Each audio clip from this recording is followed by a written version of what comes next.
Forgotten at Fredbear's, a FNAF fan game I've been looking forward to for a very long time, is finally here, released and in its full glory. Developed by J-Corn, this incredible take on the Fredbear's era of FNAF, though it was just a demo, took a lot of the community by storm. It's even the first ever FNAF video that I released on this channel. Don't watch it though, it's garbage, watch this one instead. Now, a little over a week ago, I got a DM from J-Corn himself, asking if I wanted early access, and I was so excited that even though it was 1 AM and I was very sleepy, I leapt out of bed to start recording right away. So yeah, I'm very excited, but so you know, whatever, without further ado, it's time to get into the very juicy main meat. The game opens with a super neat hand-drawn cutscene featuring the guy we play as, John, on the phone to a Mr. Afton, who seems to be offering him a security position. He says that he's done security work before, but this? The hours and the pay don't add up. Why me? He wonders. The scene shifts to a f***ing terrifyingly drawn shot of William. He says that we're reliable and that's all he needs. A reliable man who does his job. The previous night guards will tell us everything we need to know and to not concern ourselves with the rest. He hangs up and the scene once again changes. This time to a man holding a photo, but this isn't just any man. It's Henry. You know, as in Henry Emily, the other guy in Fredbear's. He says that William always knew how to cover his tracks, but he knows what he's done. It's not for revenge, it's justice. For her. And right on cue, boom, it's alllll. The one that you probably already know, but we're about to see anyways. As it's time for 16-bit minigame time thing where it tells us important things of the story. Here, we play as Crying Child inside of Fredbear's family diner. We walk down the hall and into the dining room where we're greeted by these hooligans again. Hey look, it's Charlotte, the weirdo who talks to her toys. Yeah, her dad owns this place. Those kids are bullying my friend. I'm gonna get them. I'm gonna kill them. Hey, leave her alone! Stop being mean! Shut up, Evan! No, stop it, why can't I move? No, I'm paralyzed with fear, I'm frozen. You can't do that. Dude, stop giggling. It's the purple man. Dad, what is he doing here? What is he doing here? Why is he a purple? I mean, I guess, you know, purple, like it's purple guy, but he's very purple. Oh no, alllll, don't go over to him. No, that is quite possibly the worst thing you could do here. Oh, he's just offering her a helping hand. Evan, move. Oh, no, that can't be. He hurt her. Oh no. Is she okay? She is bleeding out, my man. I have to tell Henry. Let's go get him. Let's go get the hen stuff. The hen, the mama hen.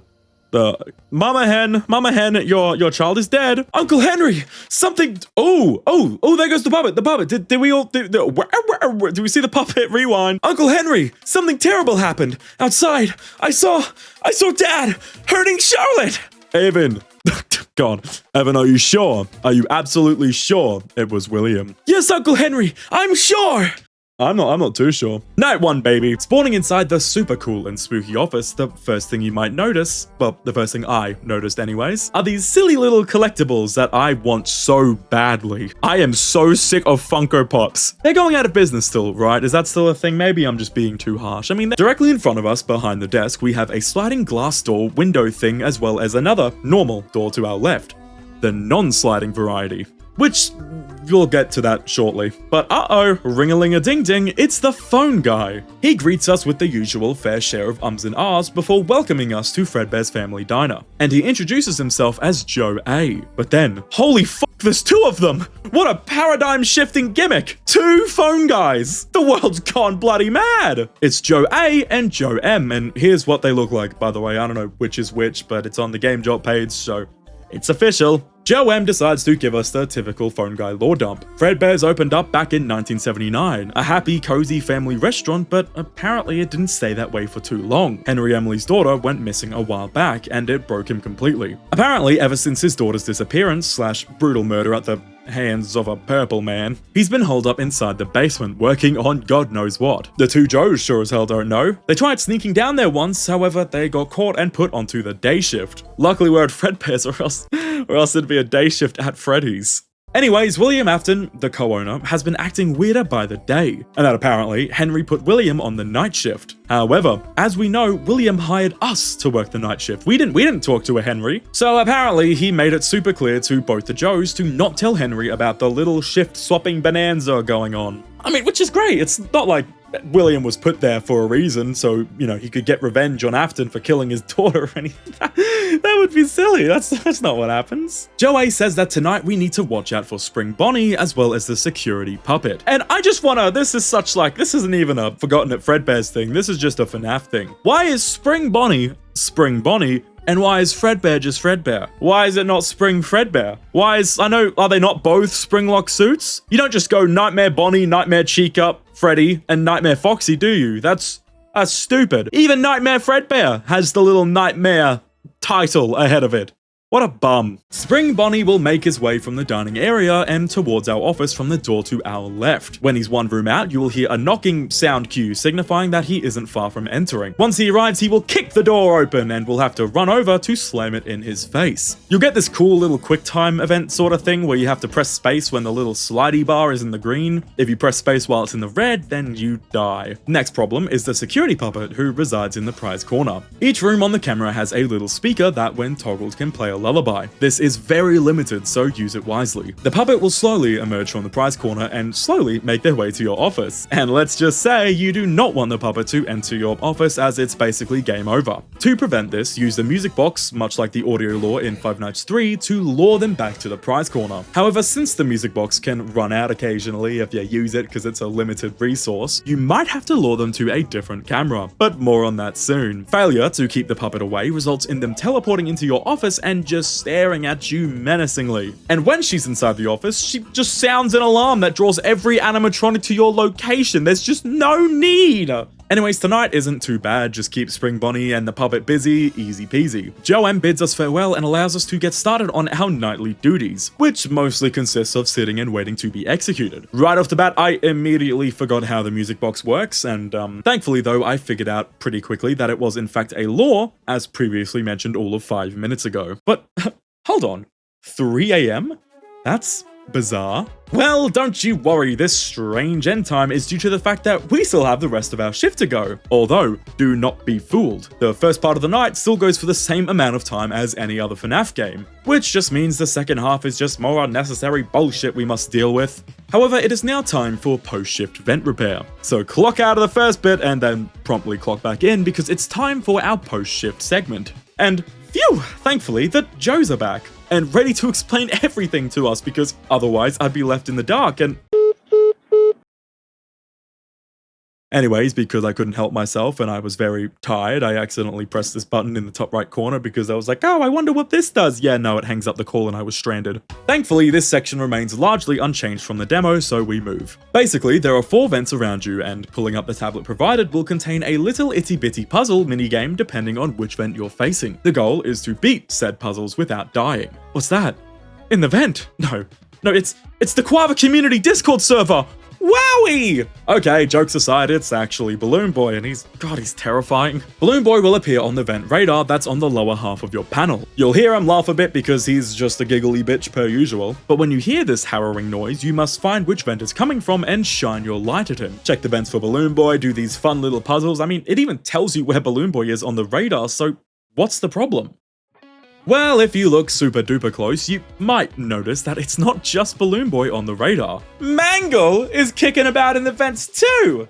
Because of course he is! They will appear every so often at this one specific vent, so at least you don't have to search around for her like you do Balloon Boy. When Mangle appears, you need to hold and drag the vent door shut until they leave, which doesn't sound too bad, right? Well, sometimes she takes forever to leave, and occasionally he will decide to fake you out. When Mangle gets the door slammed in her face, they will bang on it in order to sort of let you know that she's trying to enter. So obviously you need to wait for the banging to stop before opening it. Well, sometimes Mangle will stop for a second and then just keep banging. She fakes you out. Anyways, this whole process takes a while, but after beating the puzzles, we officially finish night 1. Night 2 starts with a cutscene from Henry's point of view once more. He says he let William take the night shift as he thought the other guards were too curious. He told William that he trusted him to handle things, but he knows what William did. And he says that he will be the one who deals with him. Our creations will be your undoing, Henry continues, saying that he knows the truth, and he won't let him live after what he did to his girl. He knows what he's capable of, after all.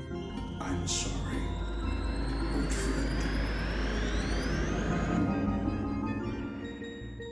oh hey look, it's us taking the shots for William because Henry thinks that he's working the night shift, but really it's us, so Henry's sending killer animatronics for us for no good reason. Anyways, it's time to sit down and face our inevitable death, as tonight we are introduced to a bad egg. The worst egg, actually. But first, it's the Joes! Joe A welcomes us and congratulates us on making it through night 1. However, tonight is going to be a little bit tougher. Joe M is also here, by the way. Joe M says that our friend from yesterday will be joining in on the fun. Cool, I always like seeing different variations of Mangle and how different developers the only other character that comes close to being as bad as Toy Freddy, Balloon Boy. Joey says to not be fooled by the cheery name and that he is a little troublemaker. Apparently, unlike the other animatronics, he wanders around without much of a pattern, and that, as we know, he's really got a thing for them vents. Basically, Balloon Boy's whole shtick is that he will randomly drop down from one of the 2 vents in the ceiling, and that when Balloon Boy is close, you'll hear scurrying noises as well as his signature obnoxious laughter. The main problem with Balloon Boy is the fact that his movements are very erratic. According to Joe M even, one second he's in the hall and the next he's crawling above you. Once Balloon Boy drops down from the vent, you must click on him to close the vent and send him on his way. He will appear in one of the 2 vents at random, so make sure you check both. Anyways, before the phone call ends, Joe A asks Joe M if he's noticed that Henry is still missing. Joe M agrees that it's weird, especially considering that the new Freddy Fazbear's Pizza is opening later this year. It's meant to be bigger and flashier with some more animatronics. Cool. Joe M tells us to watch the vents before wishing us farewell. Immediately, the puppet was on the move, which is groovy. But what really stressed me out right off the bat was Balloon Boy. What we were told is that this little semen stain loves the vents. Right. However, I was searching around the room looking for said vents in an absolute panic. I didn't know where this vent was. All I knew is that Balloon Boy was coming. I heard the ha ha and nothing else. See, boys and girls, this is where what we call FNAF syndrome comes into play. I was searching around frantically for one of those giant vent openings that appear in literally every Five Nights at Freddy's game. And because I am so accustomed to said big-ass comically large air vents, I didn't even think that these normal ones, these normal practical ones, would even be an option. So I was just out there listening as Balloon Freak grew ever closer. But yeah, pretty simple. Other than balloon wax stain, that was pretty much it. I died to Spring Bonnie twice, actually, because I got too impatient and pressed spacebar far too quick. The music box ran out, and at this point I hadn't figured out the art of, you know, the other rooms having music boxes also. So I just had a staring competition with Charlotte until boom! 3 AM, baby. That feels really weird to say. Anyways, night 2 post-shift segment time. These are going to be a nightly thing if you couldn't tell. Tonight we get to fix Fredbear, as according to Joe A, he noticed something very off about our dear old Fredbear here. He says that apparently he's been acting very strange the past few weeks, probably just malfunctioning. Or maybe it's because Henry programmed him to kill William on sight, but he didn't specify who William was, so they just think it's us because William's meant to be working our job, but instead we're working William's job. First things first, we must grab Fredbear's mask and put it inside of our inventory. Whoa! FNAF games never do that! That's cool! Next, we must grab Fredbear's eyes and dispose of them. They pull the little old help wanted trick where they make you grab the right one first. Well, you know, Fredbear's right. Next, we must grab Fredbear's new eyes from the container next to him and place them back in the same order along with his head. And once that's done, we next remove his torso and place it in our inventory. I have no idea how we're able to remove his torso without first removing his arms or head. That shit does not seem possible. After removing his torso, we head to the back and we gotta rejoin these wires, match the corresponding shapes together before backing out and moving on to the final step, running a simple diagnostic to ensure that everything is okay-doke. There are 4 sections you need to run checks on. Simply hold down this button and all will be fine. Fredbear will jitter a bit, so just stop doing the test thing when he does this, and boom! Diagnostic done. Well, that's what I would say, but I'd need to come clean. I'm afraid I haven't been entirely honest with you. And no, this isn't one of those cool video essays where they say that and you lean forward in your chair. The secret that I've been hiding is that I died 9 or 10 times during this segment. No, I'm unfortunately not kidding. I either kept messing with things for the bit, or I just kept rushing through things and refusing to take my time and insist on speedrunning it. But don't worry, this is a complete 100% Kuava guarantee that I am just a dumbass. Game good, Kuava bad. Moving on. After beating that section, we now get another 16-bit style minigame thing. We're met with a familiar scene. Why do you all look so happy? don't you see what's happening? What's happening, man? He's home again. Did you hear the door, Evan? You saw her, didn't you? Charlie, bleeding. I didn't mean to see. I just wanted to check up on her. But you did see. You saw what he really is. He wears a smile in the daylight, but you know, you didn't forget. I don't want to remember. Do you know what happened to your sister, Evan? She's at Mom's. She's just visiting. No, she's not. Do you really think you're safe here? With him? Lie still tonight. Don't speak. Or next time, he'll open the door. No, please don't be him. Oh, he's opened the door. Oh, hey, bud. Evan, there you are. Bud, just wanted to check on you. Your birthday's coming up. Got something special planned. Yeah, sure, thanks. You've been quiet lately. Everything okay? Just tired. All right then. Get some rest. Then. I added a then when there wasn't a then in between the all right and get. English is a f***ing difficult language, Evan. He's lying. Night 3, baby. Joey greets us and says that he's glad to hear we made it through another night. And I'm glad to hear that they aren't beating around the bush when it comes to whether or not we will die.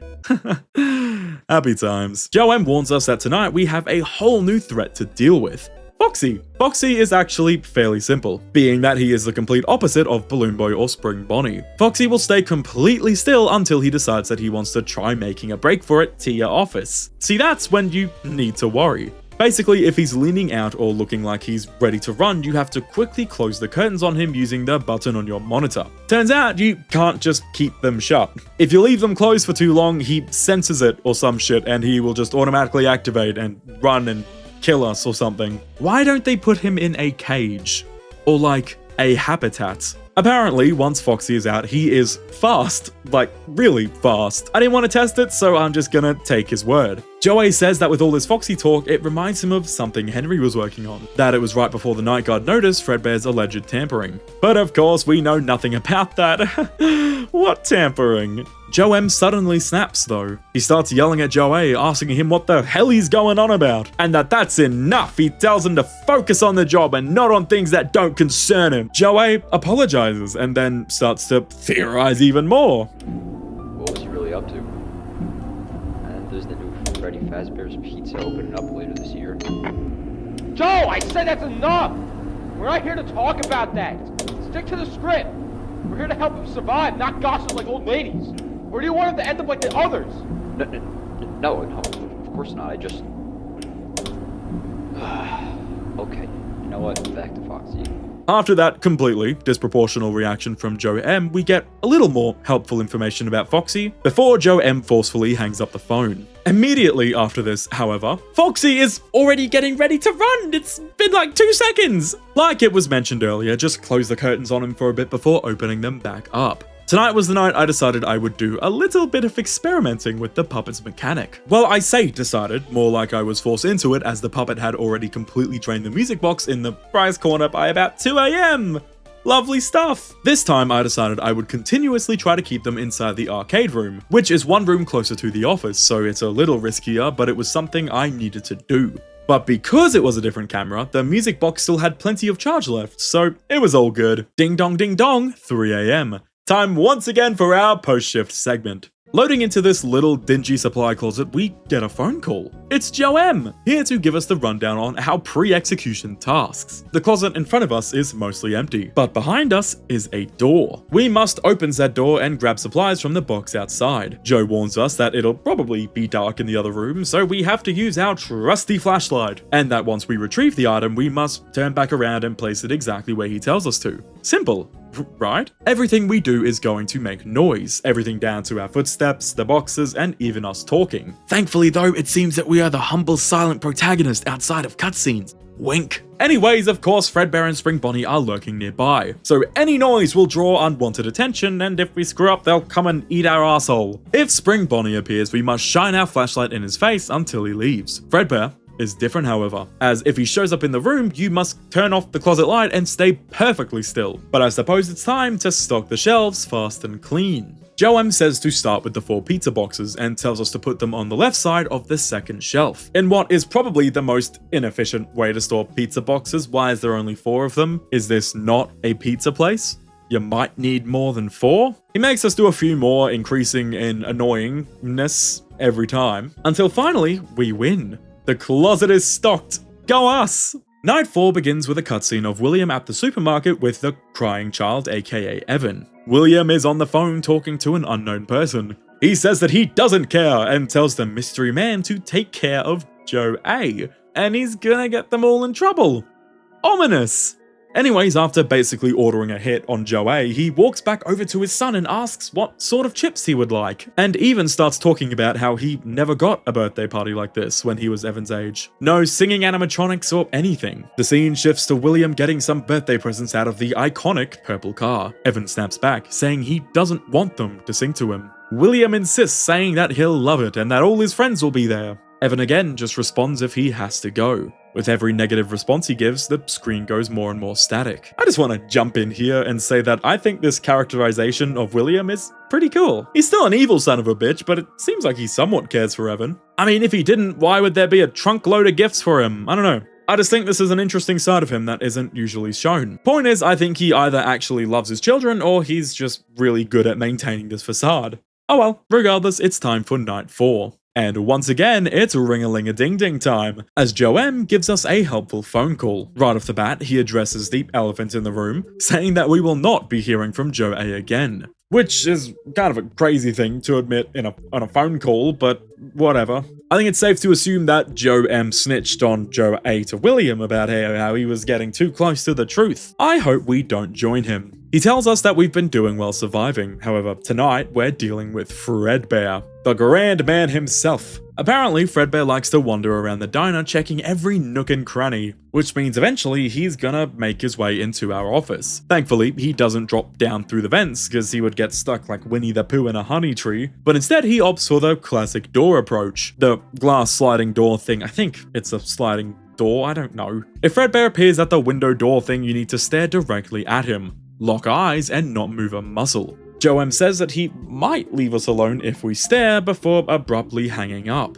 Anyways, like he mentioned earlier, Fredbear isn't too difficult to deal with. He only really decided to show up around 1:30ish, however, I just assumed that we had to be looking in his general direction, but no, I was wrong and he killed me. Turns out you have to actually hover your mouse over his face in order to make eye contact, which in hindsight makes perfect sense. As for night 4 though, aside from the encounter with Fredbear here and there, not much happened. Although I did try to implement a brand new strategy. See, most of the time in this game, there are really only 2 cameras you need to pay attention to. The prize corner, or whichever room you currently have the puppet in, and Pirate's Cove with Foxy. Checking on both consistently can be a bit of an issue if literally any of the active threats decide they want to make an appearance. So this time I tried to combine the 2 cameras into one. I lured the puppet throughout the restaurant and into Pirate's Cove, which worked great. However, it only really works if you do it around the 1:30 to 2 AM mark, otherwise you'll just run out of music box in that room and be back to square one. Night 4's post-shift minigame is, drumroll please,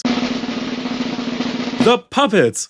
Well, an interview with her at least, because for some reason we had the balls to walk right over and confront this thing. Now, something that might come as a surprise is we get a call from Joe A, or at least what was left of Joe A. This is a pre-recorded message. He's dead. Joe A says that if we're getting this message, then something bad has happened to him. But tonight, it's our job to speak with her, the puppet behind the curtains. She remembers things that people want buried. In front of us are a set of questions on a piece of paper, and we are to only ask what we are given as her mind isn't stable. Our job is to get answers and to not let her spiral, and if she becomes too agitated, we can wind the music box to calm her down. Now, because of course, it's not just the puppet we'll have to worry about tonight, because Foxy is here as well. Apparently that damn freak has been acting up for a while now, ever since the kids started trying to take him apart like the last model. Apparently he might try to make his way into the prize corner, and if we see him moving, we must hit the spring lock override, which will send him into costume mode temporarily. However, this override isn't something they ever really tested fully, so we shouldn't press it unless we absolutely have to. But now it's time to interview the puppet, and hopefully she can help us uncover what's hiding in the basement. What did Henry tell you to protect? Children. Shit. The stage. I was made to guard the good things. It's harder now to protect. Hey man, God, you're I freaky. don't know why. Are the animatronics acting strange? Good question. Their voices were stolen. Their hearts were rewired. Someone changed them. And now they attack without reason. I'm sorry to hear that. What is hidden in the basement? I hear metal breathing. And something crying. Oh. Henry said never to go down there. But he did. Who? He always left the key Oh, Henry, with probably. me. But now he is gone. Is he dead? So everyone's saying Henry's not Where's dead because we've been Henry seeing him now? in the cutscenes. Gone. He left me here. Said he'd fix everything. But he never came back. Oh. So who's in charge? Oh. Afton is. But he disappears a lot too. We know Afton. He's the evil guy. What did Afton Yeah, do? what did he do? He found me outside. Come on, He dude. smiled while I stopped breathing. What? Please help me. Something is wrong. Who are you? Yeah, who are you? I don't know anymore. A memory, a warning. I don't know what I am. Maybe I'm just what's left. Please help me. I'm scared and confused. If you stop trying to kill me, I'll help Find you. out what happened to me. Here are the keys. Oh, to the thank you. basement. I'll take those, that's for sure. Charlotte gives us the keys to the basement in exchange for us helping to find out what happened to her, and also to find out what the hell is in the basement. Night 5, baby. There is no phone call tonight, unfortunately. I mean, Joey's dead and Joem is like a traitor or something. My poor doomed Yowie. But honestly, not much really happened night 5 other than your standard night 5 difficulty bump. There were no new characters, no batshit insane mechanics, and I beat it fairly easy. However, fear not, the real batshit mechanics come right after night 5 as we go to explore what lies in the basement. These machines were meant to be the future, William. That's true. The start of something new. Wait a minute. Freddy Fazbear's Pizza. A place where children can laugh again. A place where you and I could have built something good. Oh, yes! Oh, sorry. Oh! Okay. Freddy's human recognition fails when someone... Click here to go. Whoa. It's FNAF in the basement. We are FNAF. I loved this reveal so much if you couldn't tell by my reaction. This is really cool. The final stand goes down in the basement with Freddy and the gang. The layout of the basement is an office in the middle with 4 rooms all around you. Each room has one of the core 4 animatronics, Freddy, Bonnie, Chica, and Foxy. In each of these rooms, you must figure out how to deactivate the corresponding animatronic while also warding them off. First up, to deal with Freddy, you must head over to the far wall and hold down this lever. It'll slowly fill up the green bar, and when the green bar's filled up, then you're done. However, Freddy isn't gonna just sit there and take it. When you see the lights flicker, you have to back out and look directly at him before you are allowed to continue. The green bar also goes back down if the lever isn't being pulled, so you have to be quick when it comes to dealing with Freddy. Next is Foxy, and you must wind his crank all the way up while closing the curtains if he tries to escape. And something else that I forgot to mention is that when you're moving back and forth between the rooms, sometimes one of the animatronics can appear in the office. When this happens, you need to quickly hide under the desk and wait for them to pass. I was worried that if I didn't periodically check on the other animatronics, then they would kill me while I was dealing with someone else. As far as I'm aware, they will only be active threats inside of their designated rooms, or if they move into the office. Anyways, after finishing Foxy's little section, I realized I hadn't actually shut Foxy or Freddy down yet. I'd only done the first step. On the piece of paper from earlier, where it details how to deal with each animatronic, it also has a little code thingy you must enter in order to deactivate each robot. It's different for each one, so be sure to read carefully. So, opening up the deactivation panel, it was time for Freddy to go bye-bye. Shut down system Freddy root. But I know what you did. What? Whoa. Her, Oh. Charlie. You stood there and you watched the light go out of her eyes, didn't you? My little girl. And you took her from me. I thought if I gave these machines a greater purpose, if I made them strong enough, smart enough, maybe they could end you. Maybe they could give her peace. Next was Foxy. Foxy. Fredbear Okay. wasn't enough. Okay. Neither were the others upstairs. So you had to make these guys. You slipped through again, like you always do. So I turned to the prototypes. Stronger, smarter, obedient only to me. Oh. That's why they're fucking me up. Never to you. Damn. Okay. Well, that's fair enough, man. And after deactivating the first two, it was time to start on Bonnie. His fun little mini game is cutting the wires. The screen on the right hand side will display which color wire you need to cut and in what order. Heart. What? I was only upset here because it had been about 20 minutes so far in this section, and I didn't want to do it again. But thankfully, because this game is fucking incredible, there are checkpoints. Do not make me start from the beginning. Oh, thank God. Oh, I love you. I love you, game. Oh, they gave me a checkpoint. I fucking love you. I love everything. I love everything. Anyways, after cutting Bonnie's wires, it was time to deactivate him for good. I'm going to go shut you down now. You ready? Are you ready? Bonnie. Okay. Wrote the code. You wrote the code. Set their purpose. This is so cool. I love this. This is so cool. Chica. And Foxy. The ones buried No? down Okay. here. They were meant for you, William. Yeah, sorry. I kind of stumbled down Tear you here. apart, Oh. piece by piece, until nothing is left. Fair, honestly. And finally, it was Chica's turn. To deactivate her, you must head over to the breaker box on the left side of the room, and it'll light up which breaker switches need to be flipped and in what order. Flip whatever it tells you to, and boom, it's done. Bye-bye, Chica. I can't Oh! believe you. Thank God, For okay. Charlie. Not for Elizabeth. Ooh. Not for any of them. I don't know how, but you seem to destroy everything you touch. That's true. We do. Not we. William. I feel bad. That whole thing was meant to be for, William, but we kind of just I went... want you to remember this. Remember what you stole. Because everything I've built since that night has been for her. You will die here, William. And you will suffer.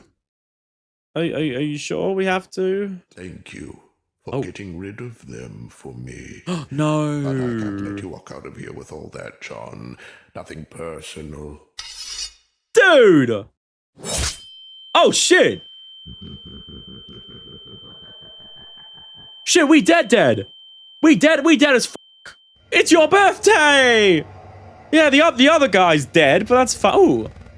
What voices did I give him? Hey, it's the crybaby! That's not the voices at all. Matey's still scared of the robots. Save it for later. We'll have fun soon. Happy birthday, Evan! I don't want to be here. Bye. Bye. Hello, William. Where have you been? It's been so long. Since last you've seen your daughter, bitch. Like you cared about me. Or anyone for that matter. You don't know what you are talking about. I need to talk to you. Come with me. Oh, he's gonna f it up. Guess she's gone. That means we can finally have some fun. What do you mean by that? Oh no, you're gonna put me in the fucking... Oh my God, look at the eyes. You're here about Charlie. Of course you are. Yeah. Why'd you do it? You really don't know. Look at the eyes. It wasn't just about her. It was about you. What You had everything. The money, the awards. What? Your name on every goddamn news article. Henry Emily, the genius behind Fredbear's. Okay. The future. Funny spin. I was just the man behind the curtain, building your dreams. Ooh. You had a wife who What about me? kids who adored you, and Charlie. God, she looked at you as if you hung the stars. Oh my god. Meanwhile, my wife left. Because you're a bum. Michael hated me. Because you're a bum. Evan feared. Because you're a bum. And Elizabeth. You're a bum too. Elizabeth got too close Ooh. to one of my creations. Ooh. And I just let it happen. Because that's what I do, Henry. Everything I build turns to rot. Because you're a bum. You kept building a dream. Because he's not a bum. So I tore it down. Ooh. I took something you'd never get back. Not because I had to, but because I could. I wanted you to wake up like I do. Empty. That's so f***ed up. Oh no, okay, that's definitely chompable. I forgot how big the Fredbear is. Oh no. I love the mix of the 2D art and the 3D models. Oh no. What are you doing? That's not a birthday kiss, that's... Oh. Haha, karma, bitch. Now your kid's f***ing dead. Loser. Oh, is he gonna watch? Oh no! I mean, I don't care that if I don't care if William gets traumatized. Oh, are they gonna stop it? No! Did he cause the spring locks to fucking? Oh, he's going to cause the spring locks to Nah! No! Oh my god! He took them all down at once! Holy fuck! Henry! Fair play, but holy shit! That's the spring lock thingy! It makes the spring lock seize up, like in the minigame. Oh my god! It's a box! Oh, this is so cool. Open, open, open, open. Open, open, open, open. Bad ending? The f you mean bad ending?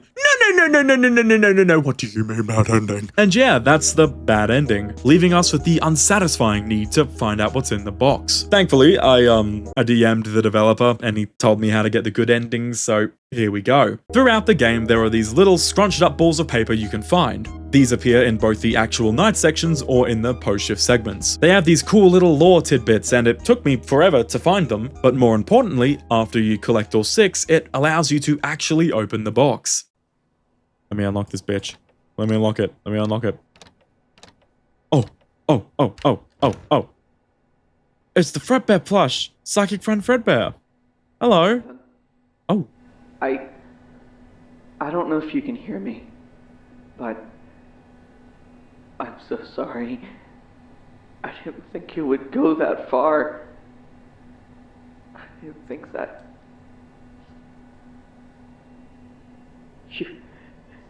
you were always scared of that place, and I made it worse.